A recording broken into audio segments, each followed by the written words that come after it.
Hello everyone, I am here today to record a new devlog for all of you. It's been quite a while since the last one, but I've managed to get a bit of work done on the game.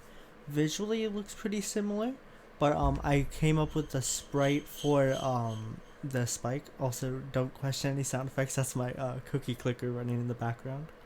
But I made a spike sprite, and I gave it a collider, which is very cool because it's like custom fit to it. It's not just a box collider, and so that'll make it so you can like slide off of it a bit, which will be really good for when I add more advanced movement mechanics, because that'll make it so you don't just die if you go like anywhere near it, like it would happen with a box collider. But speaking of movement, I decided to redo the entire movement system. That's one of the biggest changes that have been made. I decided to follow a different tutorial to do the movement because the other one just was not working how I wanted it to. And thus far, I've made some good progress. I haven't finished this new tutorial yet, but thus far, we have movement again and the same flipping the sprite animation thing. Except this time, as you can see, it like feels more fluid, the movement, and it's like you're speeding up a bit as you go. And it's not actually like that, but it feels like that, which is good because that's what a lot of platformers feel like. So it feels like a lot more platformer like than it used to. And I'm trying to work on getting jumping to work, but it's not working. But that's a issue I can fix. But yeah, the movement feels pretty smooth now. It's a bit fast, but because of the new way it's coded, I created a public float variable thing called move speed, and I can just change that to be something lower, and that'll be easier. And this is the new code.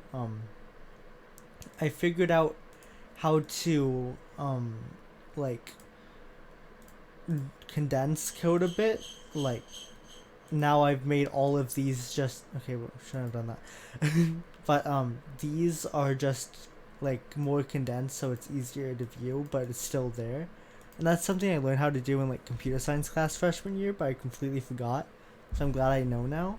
Because all I have to do is like select text and then file, not file, edit, and then refactor extract method, and that makes it like much easier to view, which is really nice. So that is the all the progress I've made with learning coding and making the game thus far. I'm gonna make much more work on it tomorrow. Hello. Since recording the last part of this video, I've made some work on the movement system. I managed to figure out how to make the jumping work. I added a ground check and managed to position it so that it actually works, which took a while. And then I made it so it has to check the radius of the ground of 0.2. I'm not sure quite how it works because I'm following another really good tutorial, but it works and that's really good. But even though it works, I found out something pretty quirky about it. So I think that's kind of funny. I guess that's one way to show off the custom collider for the spikes, I guess. But yeah, I believe I need to lock the rotation.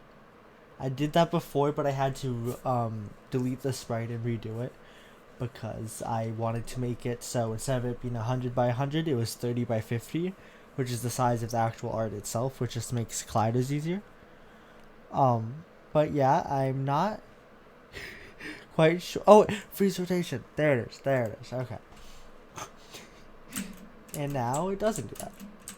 I'm still gonna work on adjusting the jump force. It's at 300 right now, which does this. I'm gonna try and experiment with that a bit more to see what feels the best, and I might make the acceleration a bit faster. I think that would be good. And I'll make it so you don't have this weird like wall climbing thing, but you can't actually climb it, you just stay in place. So that'll be good. So yeah, lots of progress has actually been made. But it's 5 a.m. at the time we're recording this, so I'm gonna go to bed. Hope you have a great day. Okay. One last thing I want to include. I found this cool thing. I attached this physics material 2D to the character in an attempt to fix the sticking to the side of objects bug. And it hasn't worked yet. I don't know how it works, but I discovered if I make it bouncy, she just jumps up and down forever. So I was thinking maybe later on we could make like an item that does that. That sounds really fun.